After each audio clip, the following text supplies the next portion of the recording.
D'après les anciens, l'île de Rhodes était plus belle encore que le soleil. Voilà pourquoi elle fut dédiée à Hélios, dieu du soleil. Si l'ancienne cité des chevaliers de Saint-Jean de Jérusalem présente l'attrait de sa cité médiévale, le reste de l'île n'est pas moins intéressant par sa diversité des paysages et ses vestiges antiques.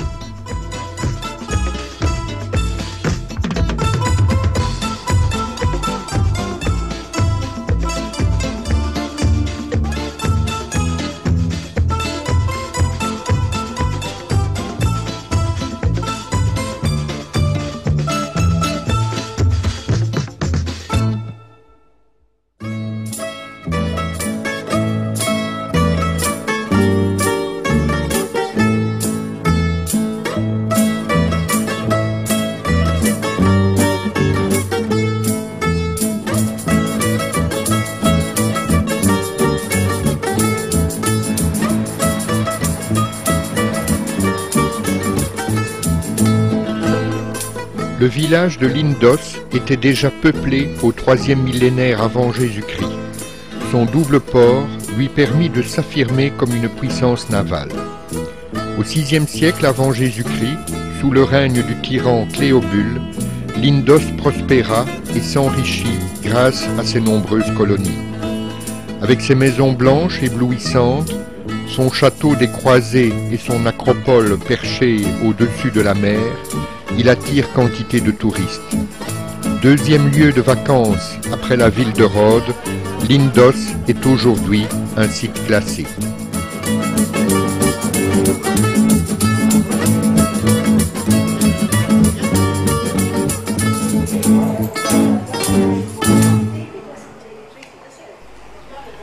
Lindos et sa citadelle servirent de cadre au tournage du film Les Canons de Navarone. Avec David Niven, Anthony Quinn et Gregory Peck, James Darren en était une des vedettes principales. At the other end of the island lies Lindos, with its acropolis on the hilltop looking out over the village below. It's a good place for admiring the view, picking flowers, or doing anything else that comes into your head. Below in the village, everyone had turned out to watch the unit filming. Most of them had never been inside a cinema before. We couldn't resist producer Carl Foreman's invitation to see what was going on. For a real tourist's eye view of Rhodes, buy a donkey with a kind face and a good sense of direction.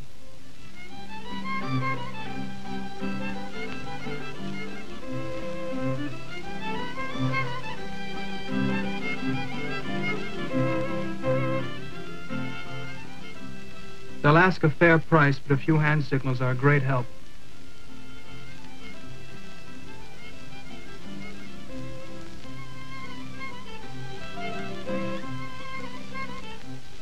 These handsome creatures could have taken us to the Acropolis in their sleep.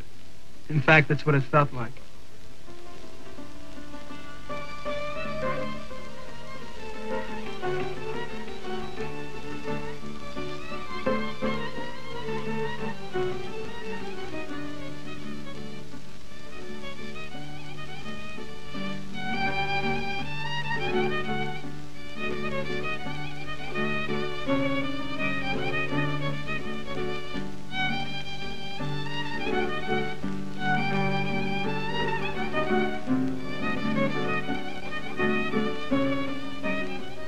But we made it.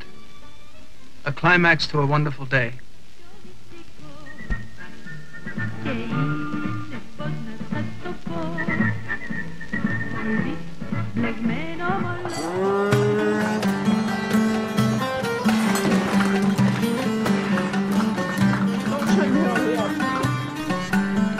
Les voitures ont été bannies de Lindos, ce qui lui a permis de conserver son charme. Des ânes transportent donc les visiteurs jusqu'à l'Acropole.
À l'intérieur de l'acropole, sous l'escalier raide qui monte à la citadelle, se trouve la célèbre exèdre de Lindos, une pierre hellénistique gravée qui représente la poupe d'une trirème, un navire de guerre.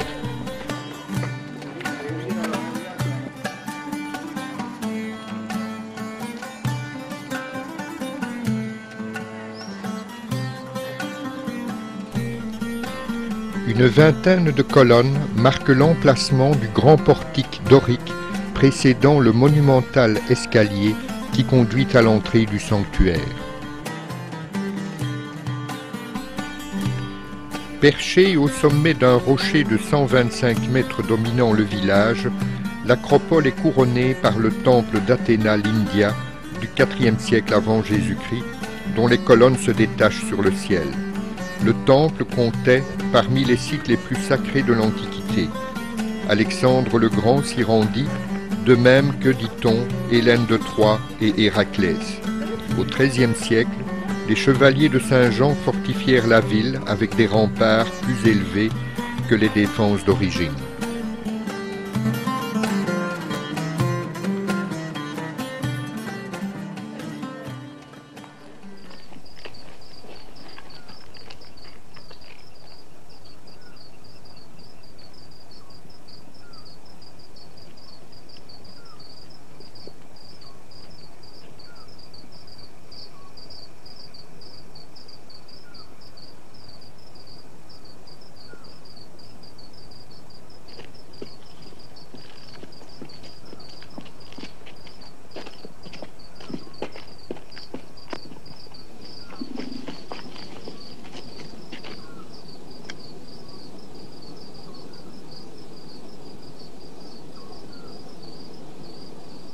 Bonsoir, messieurs.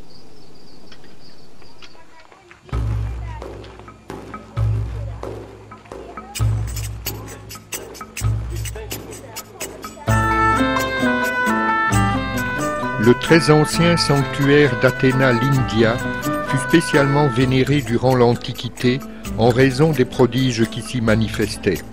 Le temple, qui abritait une statue en or et en ivoire de la déesse, était bâti au-dessus d'un antre de devin dont l'orifice s'ouvre dans la falaise en contrebas.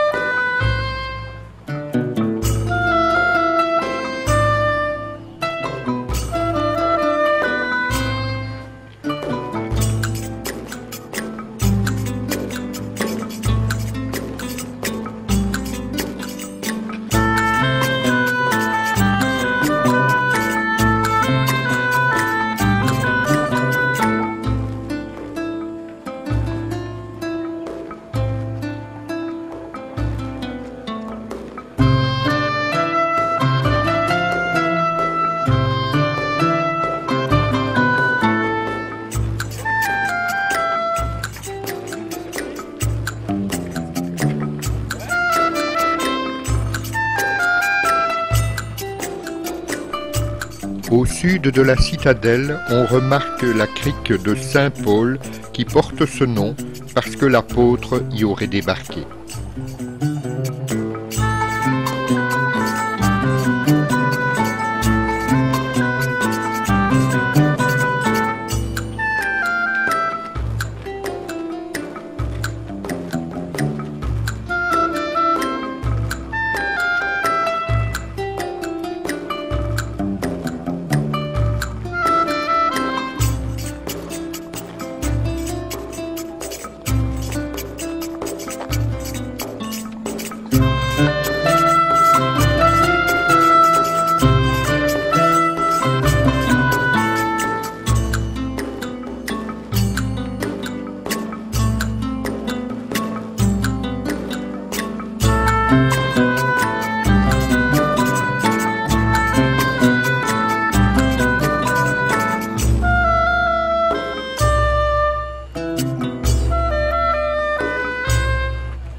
Les rues tortueuses du village sont bordées de portes imposantes s'ouvrant sur les cours fleuries de maisons traditionnelles.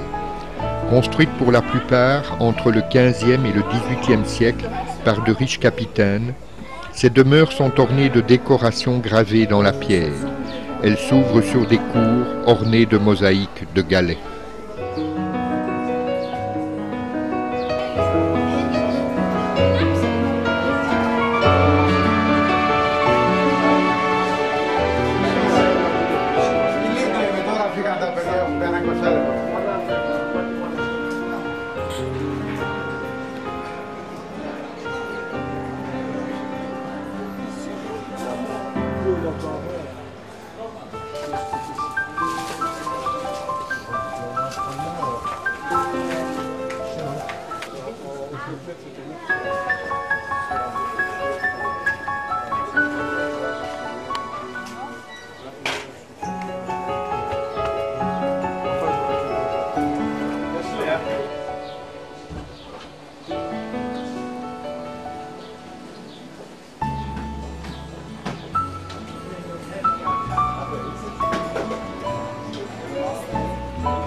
Visiter les petites chapelles de l'île peut s'avérer une activité très agréable.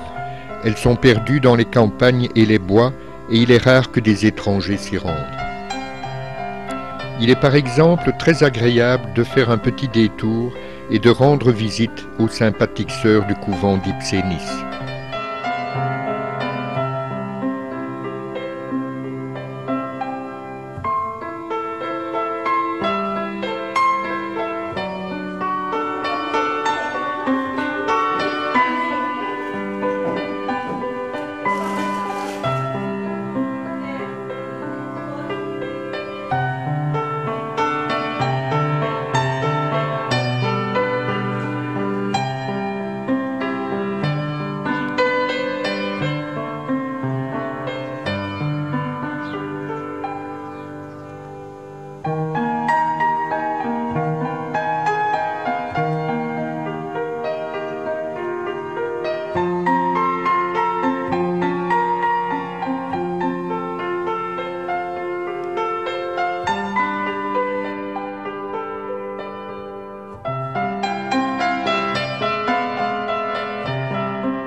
Depuis leur forteresse de Féraklos, les chevaliers de Saint-Jean purent résister aux troupes de Soliman le Magnifique et soutinrent un siège de quelques mois après la chute de Rhodes.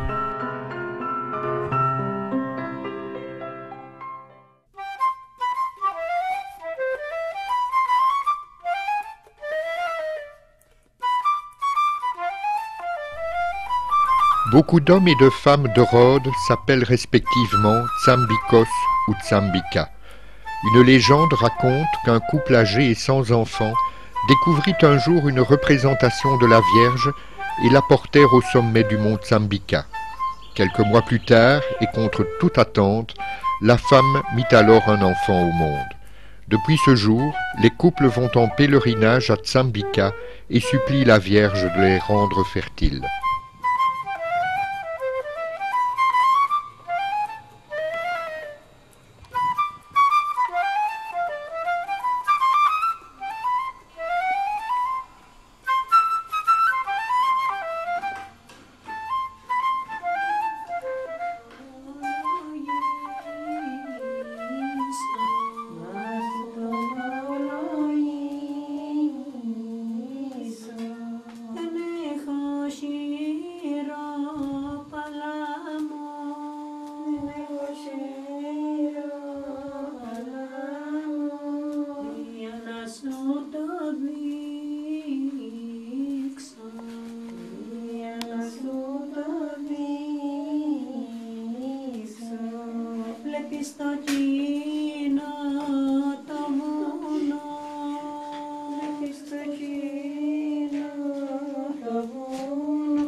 Στην κολόνα του σπίτιου.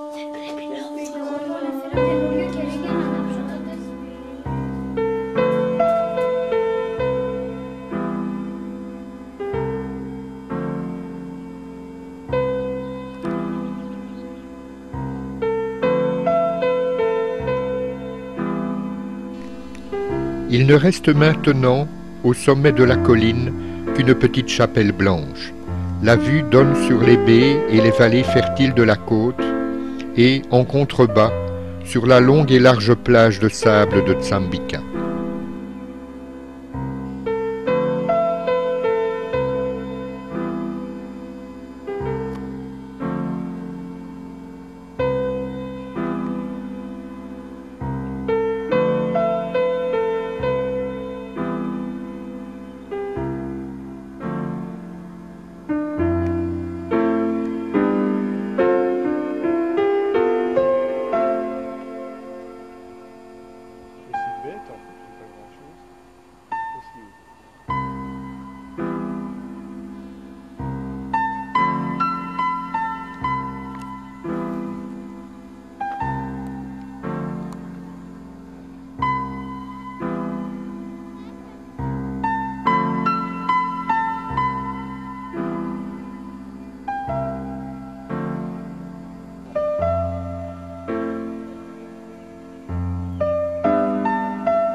Les collines de Philérimos sont couvertes de cyprès et de pins.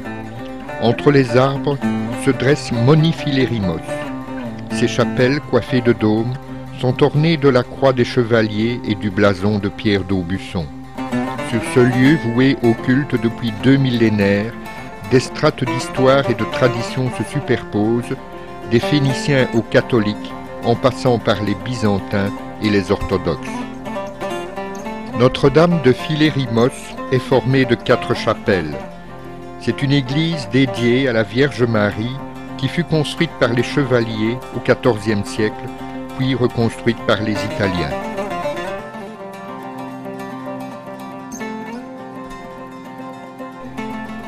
Devant l'église se trouvent les fondations et les vestiges du temple d'Athéna qui date de 200 ans avant Jésus-Christ.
l'extrémité du promontoire, on peut se rendre jusqu'aux vestiges d'une ancienne forteresse byzantine.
À l'entrée du monastère, les Italiens créèrent un chemin de croix sous forme d'une avenue où les stations sont illustrées par des plaques. Sur le cap se dresse une croix géante de 18 mètres de haut.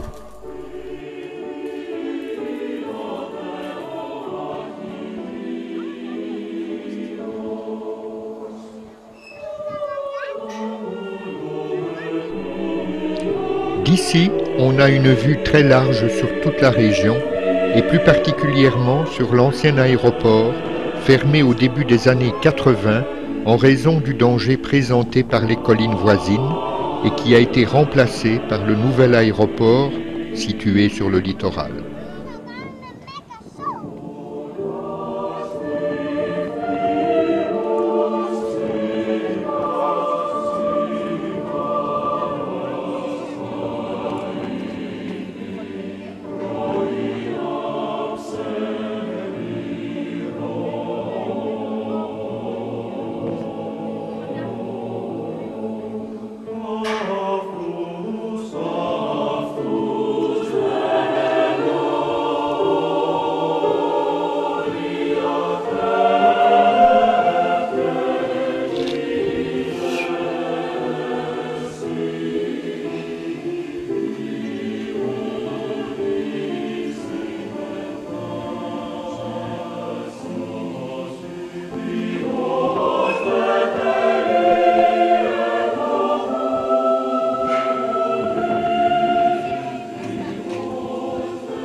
Le vallon des Papillons est une vallée étroite et verdoyante dans laquelle coule un cours d'eau qu'enjambent des ponts en bois. De juin à septembre, elle fourmille de papillons attirés par la résine dorée du liquide ambar qui sent la vanille. L'endroit attire les promeneurs et les passionnés de lépidoptère.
La plupart des touristes amenés en car ont peu de temps pour découvrir la vallée des Papillons, mais une promenade agréable d'1 heure de marche environ permet d'aller jusqu'à Monicalopetra, chapelle construite en 1782 par Alexandre Ypsilantis. Le chemin traverse la vallée des Papillons jusqu'à ce monastère paisible, peint en blanc, dont la cour intérieure, aménagée avec des tables de pique-nique, offre un point de vue merveilleux.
Sur la côte, entre la ville de Rhodes et Faliraki, se trouve un coin très romantique, un centre de cure construit dans les années 20 par les Italiens.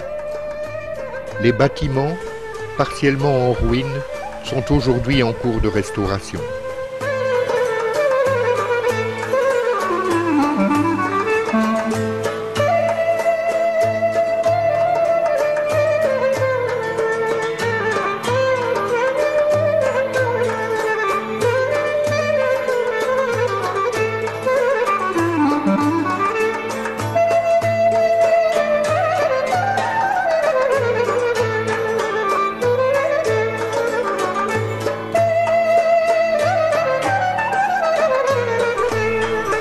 Il n'est pas difficile de tomber sous le charme de ce bâtiment mort et oriental surmonté d'une coupole, de profiter d'une promenade entre les palmiers ou d'un plongeon dans la petite baie.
Un grand nombre de toilettes sous les arcades des anciens lieux de cure témoignent de l'effet de l'eau de source sulfureuse que les anciens Romains venaient déjà boire ici.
Son implantation au milieu de collines qui descendent doucement vers la mer explique l'atmosphère particulière de l'antique Camiros. On y a parfois une perception presque tangible de l'histoire. Les fouilles archéologiques ont révélé une occupation minoenne. La légende va plus loin et prétend que Altéménée, petit-fils du roi Minos de Crète, en fut le fondateur et qu'un fils d'Hercule y vécut. Reconstruite sur les plans d'une cité hellénistique après le tremblement de terre de 226 avant Jésus-Christ, Camiros fut abandonné et oublié après celui de 142 après Jésus-Christ, qui la recouvrit de poussière et de terre. Et comme ni les Byzantins ni les croisés n'utilisèrent les pierres de ces bâtiments, les fondations sont restées intactes.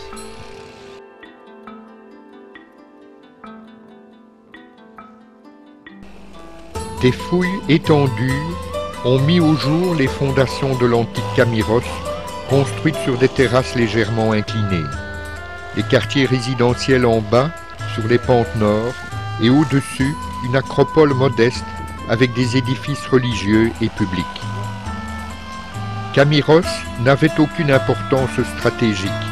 C'était une cité laborieuse, réputée pour ses artisans qui occupaient des maisons plutôt simples. Selon Homère, les bijoux d'or et les poteries fabriquées par les artisans de l'antique Camiros étaient très appréciés à l'extérieur de l'île.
σε οποιποτε φάσεις ό,τι γίνεται αύριο. Μη δάνδρα ειδών διονόσων χρόνων έσετε. Όκι αγαρούδε τα νύπτερη γουμίας, ούτως αμετάστασης.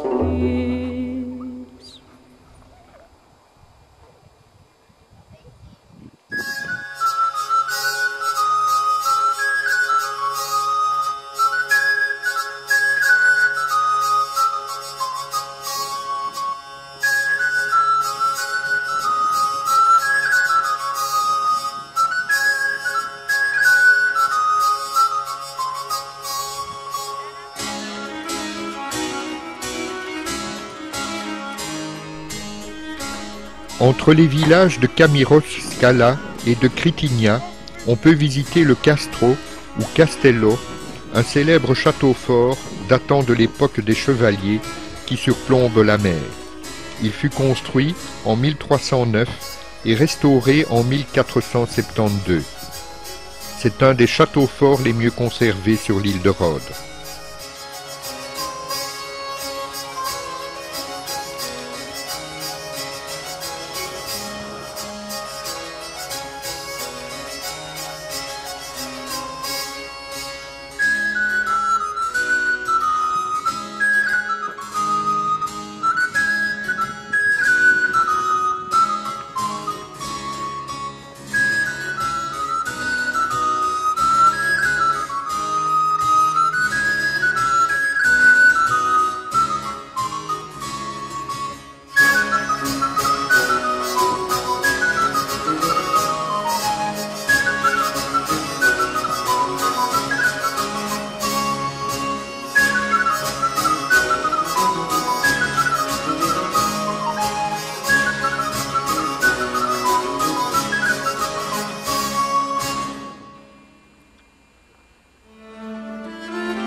Dans la petite plaine côtière, 7 km en retrait de la route de la côte en direction de l'ouest, on trouve de petits restaurants de poissons où il n'y a pratiquement jamais aucun touriste, car ils se trouvent éloignés de toutes les routes connues.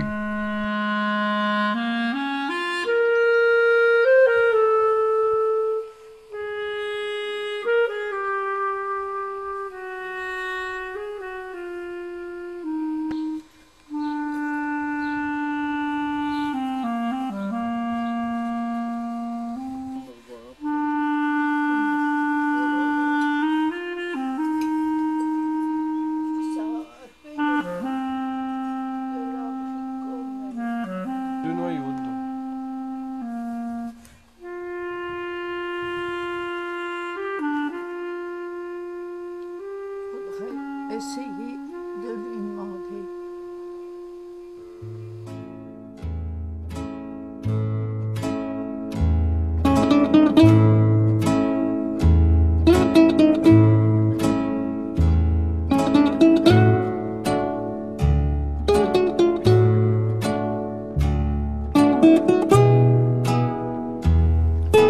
Monolitos est le nom donné à l'impressionnant château des Croisés, inexpugnable au sommet de l'énorme socle rocheux d'environ 240 mètres de haut.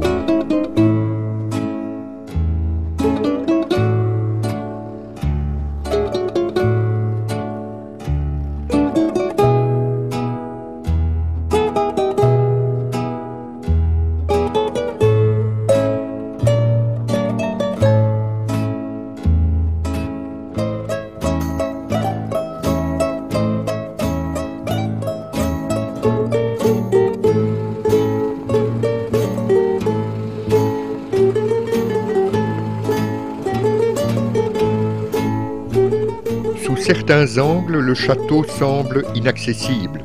C'était certainement l'intention première. Mais on peut y monter par des marches depuis le parking en contrebas.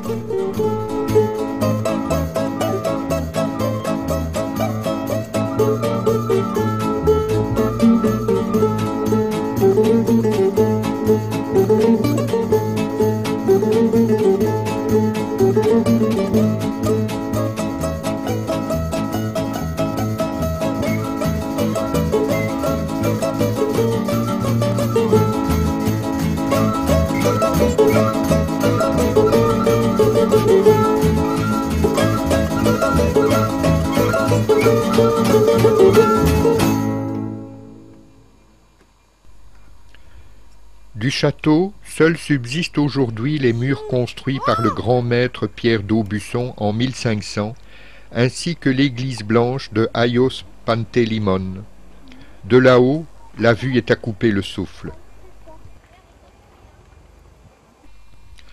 C'est un endroit très romantique, au bord d'un bois, beaucoup plus haut que le niveau de la mer, duquel vous avez une vue somptueuse. La sobre chapelle, peinte à la chaux, du château de Panteléimonos est ouverte en permanence.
Cela vaut la peine de faire un détour par Krytinia, à quelques kilomètres de Camiros Scala, sur la route principale. Avec ses maisons d'un blanc éclatant, Krytinia ressemble à un village des Cyclades.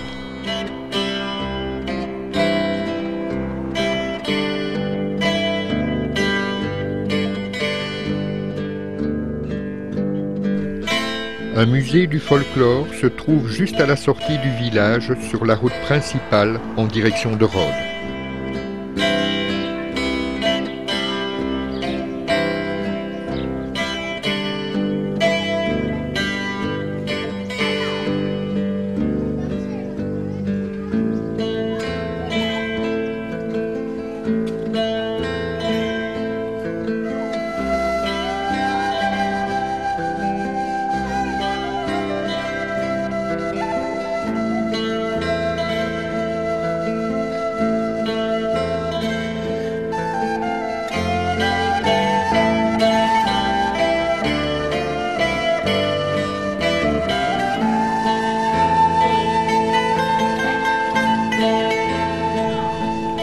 À côté de la place qui domine la côte et où il est agréable de s'asseoir et de se reposer, il faut visiter la minuscule église du village qui date de la fin du XIIe siècle.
Avec ses 798 mètres d'altitude, le mont Prophétis Ilias est la seconde montagne de l'île, couronnée d'une antenne militaire. Dans les bois, différentes constructions de style alpin donnent l'impression d'être tout à fait ailleurs en Europe.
environ 3 km du sommet du mont Prophétis Ilias, la jolie église de Aios Nikolaos Fundoukli, c'est-à-dire Saint-Nicolas des Noisettes, doit sa célébrité à ses fresques du XIVe siècle et à un dôme posé sur un tambour de pierre.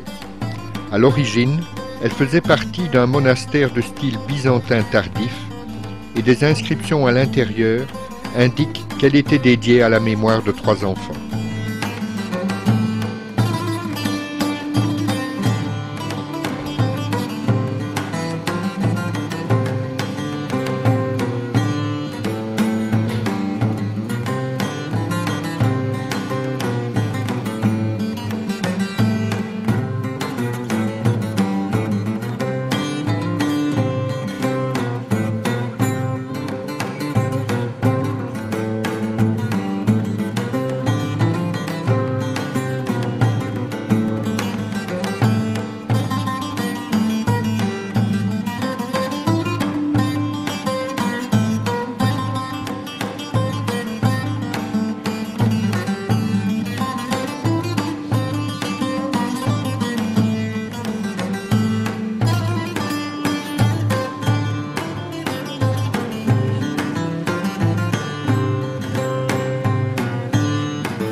À 2 km du village d'Archipolis se dresse l'église moderne d'Agios Nectarios, dont l'intérieur est complètement décoré de fresques. Devant l'église s'élève un platane sans âge au tronc creux où les habitants de l'endroit se laissent volontiers photographier.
Même durant les journées d'été les plus chaudes, il règne toujours une fraîcheur agréable aux tables du restaurant Heptapigès, situé non loin de la route principale entre Rhodes et Lindos.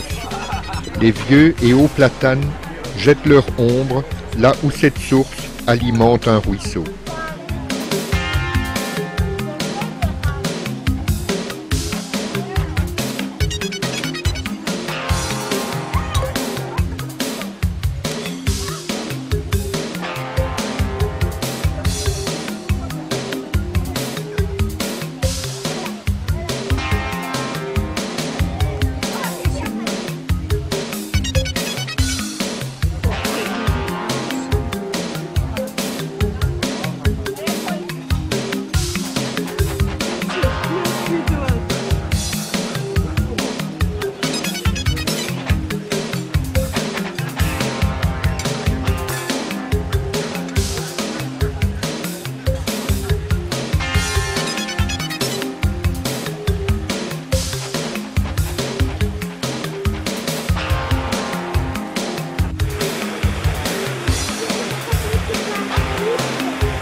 Si vous remontez 100 mètres en aval du ruisseau, celui-ci disparaît soudainement dans un court tunnel où les aventuriers pourront passer à gué.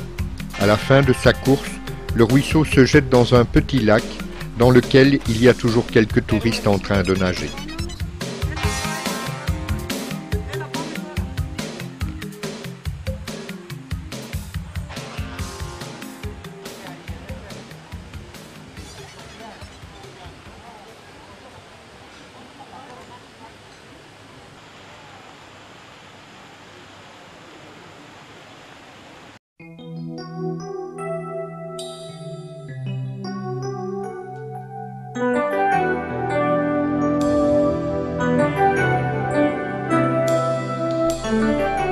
Le cap Ladico, qui ferme au sud de la baie de Faliraki, est plus souvent connu sous son nom local, plage d'Anthony Quinn.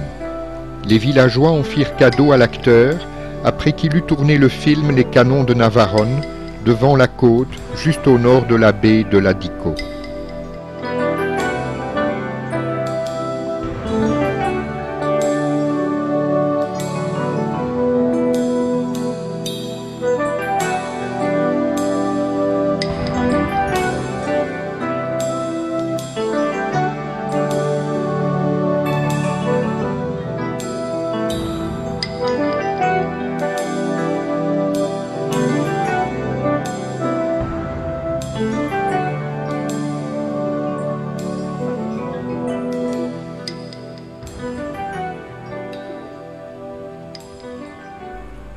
D'un côté du cap, les rochers servirent de décor à la scène d'escalade qui est un des moments forts du film. From play right back to work as the crew prepares for some dangerous filming. A studio would be safer, but only such rugged landscapes as these can capture the searing drama and high adventure of a lastingly great film, as the camera gets ready to record the shattering climax of the spectacular Guns of Navarone.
De l'autre côté du cap, une petite baie, très refermée sur elle-même, servit de cadre au tournage de la scène d'embarquement des héros qui avaient pour mission de détruire les canons de Navarone.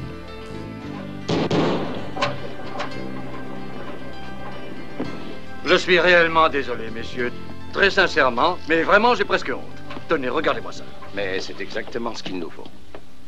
Je sais que vous avez demandé un bateau que personne ne remarquera, mais ça, c'est un désastre. Écoutez, laissez-moi 36 heures exactement, je vous amène un chasseur de sous-marins allemand. État impeccable, absolument garanti. Un seul propriétaire avant vous, et soigneux. Vous n'avez qu'un mot à dire, je fais un bond jusqu'à Rhodes et je reviens avec. Rhodes? Et les Allemands n'auront rien à redire? Sûrement si, s'ils le savaient.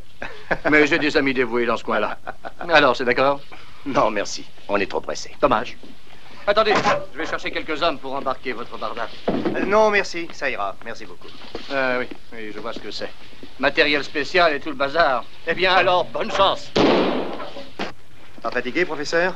Non, merci. D'ailleurs, je crois que les hommes ont presque fini. M'est-il permis de parler? De quoi? Eh bien, de l'état de ce navire. Il faut parler de ça au capitaine Mallory, c'est lui qui s'occupe de la question transport. Bien, mon commandant.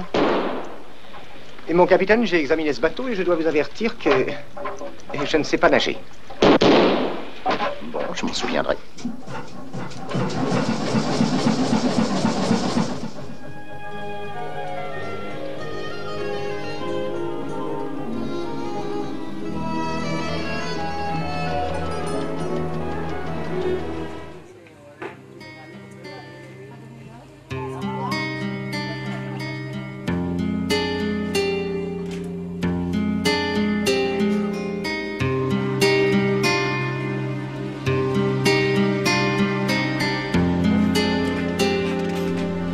En fin d'après-midi, le bateau revenant de Lindos passe à proximité de cette baie pour ramener les touristes au port de Rhodes.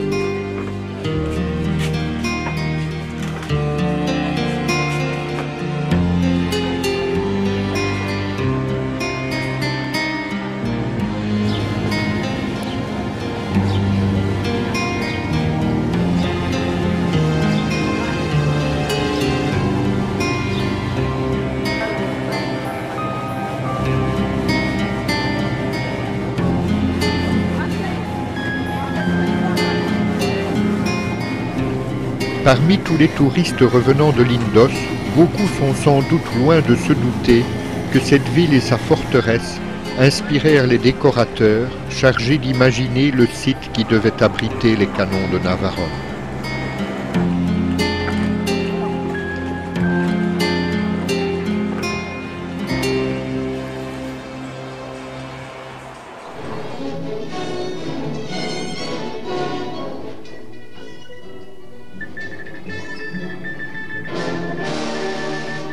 Fire!